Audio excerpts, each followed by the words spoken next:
ও খুব অহংকারী ছিল। 1 বছর ধরে আমরা একসাথে মেডিকেল কলেজে পড়াশোনা করেছি। ও খুব ভালো রকমই ড্রাগ অ্যাডিক্টেড ছিল।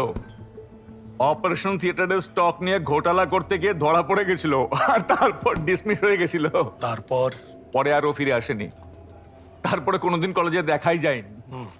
হ্যাঁ, তারপর যখন 4 জন ছেলের গাড়ি অ্যাক্সিডেন্ট হয়েছিল তখন আবার দেখেছিলাম। কার অ্যাক্সিডেন্ট? একটা মেজর কার অ্যাক্সিডেন্ট। 4 জনই নেশায় বুঁদ হয়েছিল।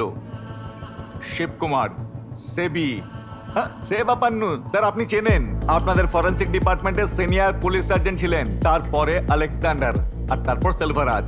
সেই সময় আলেকজান্ডার কার ড্রাইভ করছিল।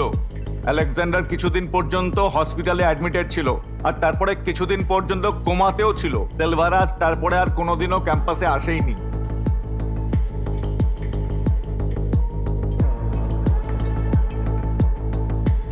সো ওই দিন